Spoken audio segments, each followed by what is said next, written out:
Joining us right now on the phones, the senior senator from the great state of Texas, and a man who is still disappointed in the queso and how the queso cheese off went down. It's Senator John Cornyn. Senator, good morning. How are you?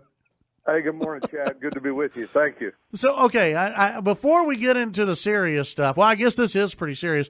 What happened? Arkansas cheese dip beat Texas queso?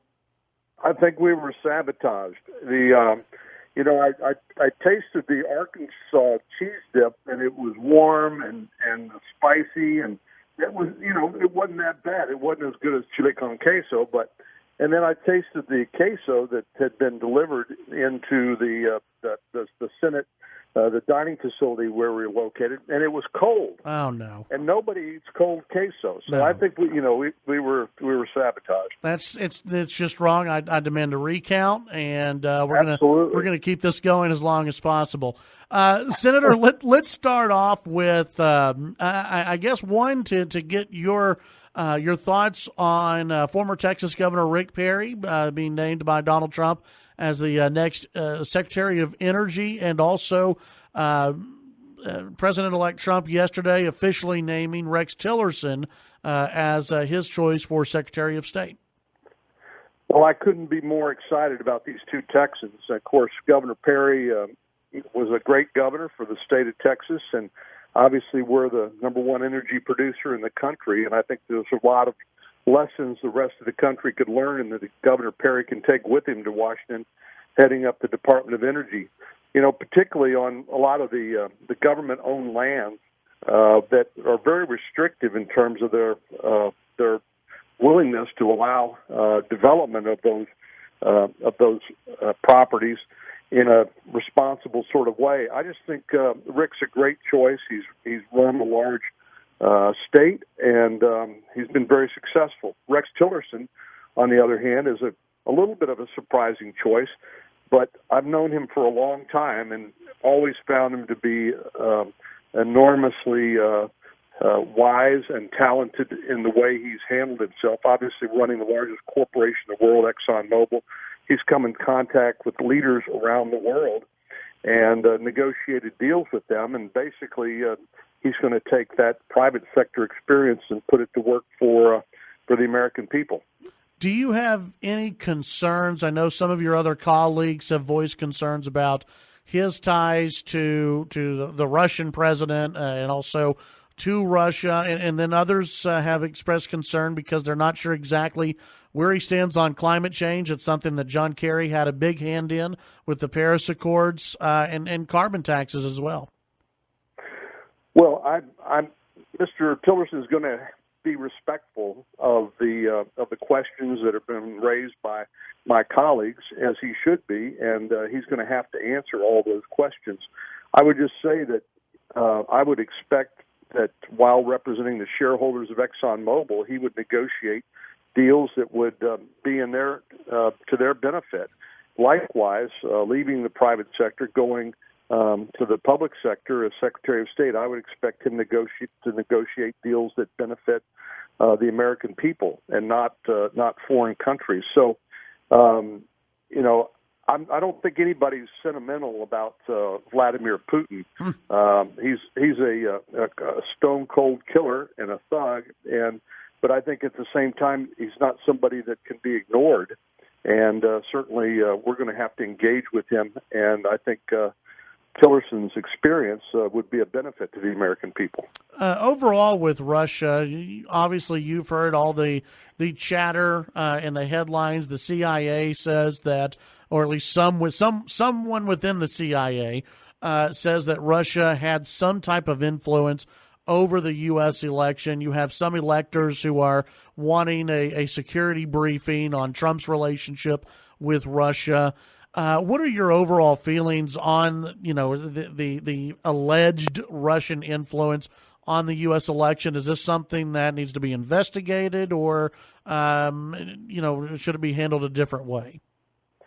Well, I believe there should be an investigation, but we need to be pretty clear about this, Chad. Russia's been trying to hack into the United States, steal our intellectual property, steal our secrets, and to spy on the United States for a long time now. This is nothing new. Of course, the allegation that they are somehow trying to sway the balance in the election is very troubling, but it's consistent with everything we've come to know about our adversaries in the Kremlin. So I certainly support the investigation. I can't believe that it actually is material in terms of the outcome of the election, and I understand why Mr. Trump was somewhat dismissive of that.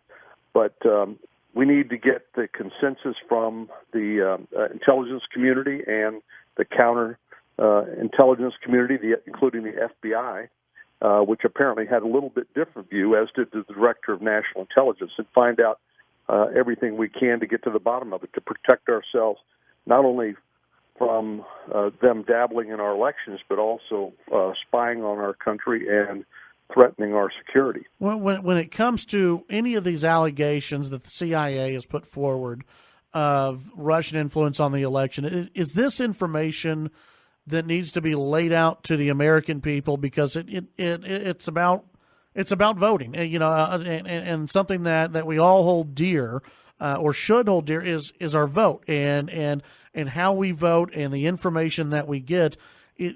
Should the intelligence community, both the FBI and the CIA, lay everything out on the table for the American people to see, and or should it just be lawmakers who see this information?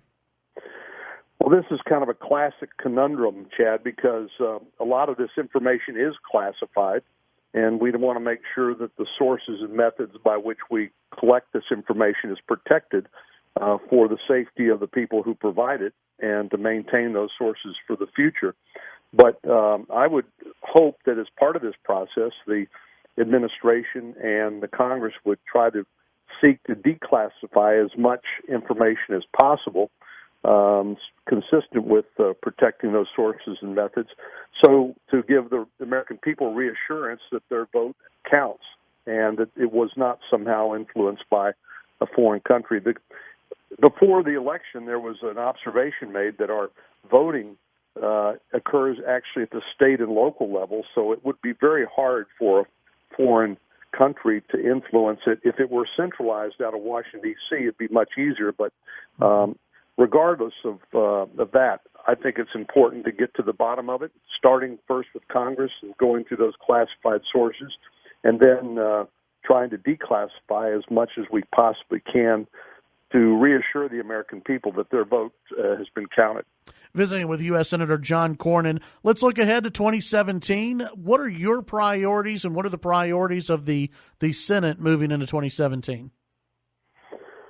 Well, the first thing I'm looking forward to is the president-elect nominating a Supreme Court nominee. I've had the privilege in my time in the Senate to be part of 4 confirmations, and certainly this nomination will be historic because it will extend far beyond President Trump's presidency. And I expect that he'll probably have an opportunity to do more than that, maybe 2 or 3 Supreme Court nominees. And then President-elect has said he wants to drain the swamp in Washington, and I can't think of anywhere where that's more important than the Department of Justice. And I'm very excited about Jeff Sessions' nomination. I've worked alongside of Jeff on the Judiciary Committee. He's former Attorney General of Alabama, former United States Attorney, and he's going to restore the rule of law at the Department of Justice, which has become, unfortunately, just a political arm of the White House under Eric Holder and Loretta Lynch. Then we're going to repeal Obamacare, and we will, over time, replace it with affordable health care that preserves people's choices rather than mandates or coverage that they forcing them to buy things they don't want at a price they can't afford. And then come April, as part of the budget process, we'll tackle tax reform, because if we can deal with our broken tax system, if we can untangle the regulations that President Obama has issued either by executive order or through his administrative agencies, and we can unleash the power of American energy, which I think we can do under Secretary Rick Perry and a new Secretary of the Interior and EPA, then we can get our economy growing again, and we can put people back to work. And I think it's going to be a new day in America. Visiting with U.S. Senator John Cornyn, you mentioned Obamacare, and as you know, that's probably one of the first things people think about after the election. It's probably one of the reasons that President-elect Trump won the election. People are sick and tired of seeing their premiums skyrocket. I saw a report, what was it, maybe a few weeks ago, where I think it was you and some other of your colleagues said that this could be a 3-year process. Is that kind of the timeline right now, and why so long? Well, we have, as you recall, in 2015, we did repeal Obamacare, and that was vetoed by President Obama. Of course, we knew that would happen, but it was important to demonstrate what would happen to the new president, who would actually sign that into law. But it's taken us 6 years to get to create the mess known as Obamacare, Chad, and it's going to take us a little while to untangle it. And we want to make sure that nobody gets hurt or loses coverage in the process. So we want to be very careful and thoughtful about it. And to the extent we can do this in a bipartisan, sustainable way, I think that will be positive. We're not going to replace it with another 2,700-page bill that nobody's read. This is going to be on a step-by-step basis and try to preserve those options for people and allow them to buy health insurance that they can afford without all the expensive mandates that people don't want and can't afford. Is it possible to get rid of the penalties immediately, those who choose not to buy into Obamacare? I think so.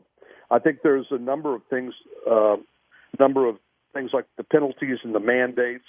There's a provision in Obamacare that I think that the new Secretary of Health and Human Services can handle on his own. This is the essential coverages. Basically, Obamacare said you have to cover these 10 things, which, of course, with every mandate, it means the insurance is more expensive and less affordable. But I visited with with the new nominee for Health and Human Services, Dr. Price. Tom Price served in the House for a long time. He's a retired orthopedic surgeon. He's going to be able to deal with a lot of this on day one, even without legislative action. So the combination of the new administration and repealing executive orders, letting the new agency heads, members of the cabinet, untangle these regulations, along with our ability to transition into more affordable health care that preserves people's choices. I'm excited about that, and I think people are going to begin to see a difference very, very quickly. One last question I have for you, and it's about pre-existing conditions. As you know, it's one of the more popular, I guess, provisions within Obamacare. However, there are some companies, insurance companies, who say, hey, that's part of the reason why you see rising cost is pre-existing conditions being covered. What will a new law include? Will it include pre-existing conditions, and can we keep costs down if pre-existing conditions are included in a new bill? Absolutely. Absolutely. You know, I always found it kind of curious that people would say, well, we want Obamacare because we want to cover pre-existing conditions and we want to cover single adult children up to age 26. Well, you don't need to buy the whole enchilada of Obamacare in order to do that. There were things called high-risk pools that dealt with pre-existing conditions before Obamacare, and there are ways we can deal with that even after Obamacare. So those are the sorts of things that people are going to be looking for, and they should be, and that we're going to need to be able to address in a smooth transition so people don't lose their coverage, particularly those with who've had pre-existing conditions and when they change coverage. Senator Cornyn, appreciate your time. Have a Merry Christmas, and we'll visit with you again in 2017. Merry Christmas, Chad. Thank you.